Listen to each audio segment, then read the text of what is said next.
Сәлеметсіздер ме, құрметті тыңдаушылар. Алдыңғы видеомызда біз жоғары мектеп педагогикасының негізгі міндеттерін қарастырған болатымыз. Дәрсімізді ары қарай жалғастырайық. Жоғары мектеп педагогикасы педагогикалық ғылымның саласы ретінде кәсіби білім берудің сапасын қамтамасыз етуге және болашақ маманның тұлғасын дамытуға бағытталған негізгі қызметтерді орындайды. Бұл қызметтер оның қоғамдағы, білім беру жүйесіндегі және ғылыми педагогикалық тәжірибедегі орнын көрсетеді.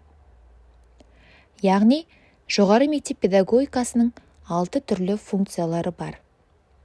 Олар теориялық, әдіснамалық, жобалаушылық, практикалық, прогностикалық және де аксиологиялық.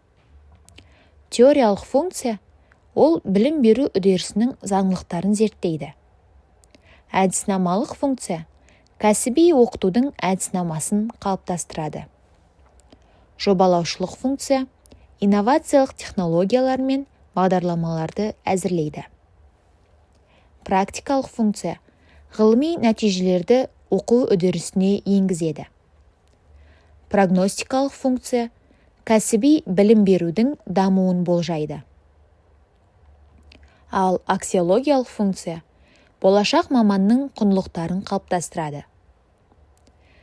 Білім көлемінің өсуіне, зерттеу нысандарының тармақталуына байланысты жоғары мектеп педагогикасы бір қатар жеке бағыттарға бөліну үрдісі байқалады. Қазіргі уақытта педагогикалық пәндердің белгілі бір жүйесі қалыптасқан. Ең біріншісі ол жалпы педагогика, яғни тәрбиенің барлық салаларында көрінетін негізгі заңдылықтарды зерттейді. Келесі ол жас ерекшелік педагогикасы. Адамның әр даму кезеңіндегі тәрбиелеу ерекшеліктерін зерттейді. Яғни мектепке дейінгі, мектеп, техникум және жоғары оқу орны педагогикасына бөлінеді. Ересектер педагогикасы еңбек ұжымдары мен қоғамдық ұйымдардағы тәрбиелік қызметтің ерекшеліктерін талдайды. Келесі арнайы педагогика, яғни дефектология.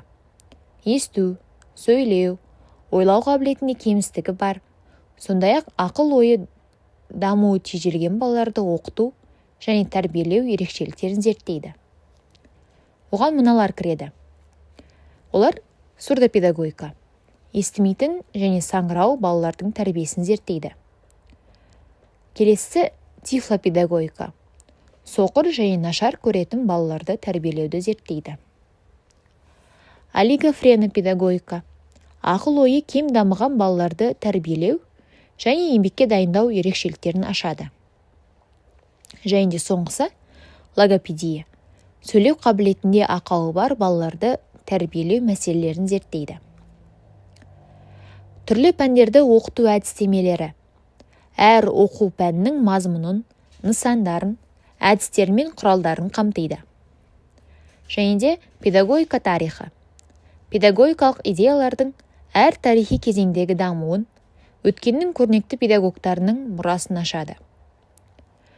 Жоғары мектеп педагогикасын бір мезгілде әрі оқу пәні, әрі педагогикалық ғылымның саласы ретінде қарастыруға болады. Және бұл қажеттілік. Ғылыми сала ретінде ол кәсіби білім берудің заңдылықтарын зерттейді. Болашақ мамандарды заманауи қоғам талаптарына сай даярлау теорияларын, бағыттарын және технологияларын әзірлейді.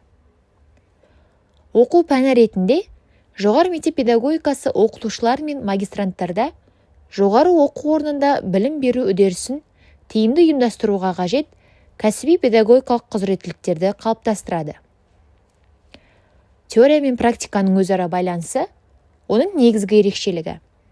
Яғни ғылыми зерттеулер оқыту әдістері мен технологияларының дамуын айқындайды. Ал жоғары оқу орындарындағы педагогикалық қызмет ғылыми тұжырымдарды тексеруге, түзетуге және жетілдіруге негіз болады. Осылайша, жоғары мектеп педагогикасы қос міндет атқарады. Ол ғылыми білімді кеңейтіп қана қоймай, оны білім беру тәжірибесінде қолдануды қамтамасыз етеді. Жоғары мектеп педагогикасының даму тарихына келетін болсақ, жоғары мектеп педагогикасының даму кезеңдері шартты түрде үшке бөлінеді. Олар қалыптасу кезеңі, ғылыми даму кезеңі және де инновациялық кезең. Қалыптасу кезеңі шамамен 15-18 ғасырларды құрайды. Бұл кезеңде педагогикалық идеялар университеттік оқыту тәжірибесінде көрініс тапты. Білім беру, кітап оқу, лекция және диспуттар арқылы жүзеге асты. Негізгі назар таным әдістерін меңгеру мен логикалық ойлауды дамытуға бағытталды. Келесі кезең 19 ғасыр мен 20 ғасырдың бірінші жартысын құрайды. Бұл кезеңде жоғары білім берудің ғылыми сипаты күшейді. Студенттердің ғылыми дүниетанымы қалыптасты. Жоғары оқу орындарында ғылыми зертханалар құрылып, ғылыми педагогикалық зерттеулер жүргізіле бастады. Педагогикалық қызметті теориялық тұрғыдан түсіндіру әрекеттері жасалды. Және де үшінші кезең – инновациялық кезең. Бұл 20 ғасырдың екінші жартысы мен 21 ғасырдың басын құрайды. Бұл кезеңде жоғары мектеп педагогикасы дербес ғылыми пән ретінде орнықты. Студенттердің ғылыми және кәсіби мәдениетін дамыту идеясы кең тарады. Университеттерде ғылыми зерттеу және инновациялық орталықтар ашылып, заманауи педагогикалық технологиялар мен құзыреттілікке негізделген тәсілдер енгізілді. Қазіргі кезеңде жоғары мектеп педагогикасы жаһандану, цифрландыру және қоғамның әлеуметтік экономикалық өзгерістер талаптарына жауап беретін қарқынды дамып келе жатқан ғылыми сала. Оның басты назарында кәсіби тұрғыдан бәсекеге қабілетті, инновациялық ойлау қабілеті бар және үздіксіз өзін-өзі дамытуға дайын мамандарды даярлау. Қорытындылай келе, қазіргі жағдайда жоғары мектеп педагогикасы жоғары білім беру жүйесінің дамуын қамтамасыз ететін дербес әрі маңызды ғылыми сала. Және қоғам мен еңбек нарығы үшін мамандар даярлау сапасын арттыратын, жоғары мектеп педагогтарының кәсіби мәдениетін қалыптастыратын оқу пәні болып табылады. Дәрісіміздің жалғасын келесі видеомыздан көре аласыздар.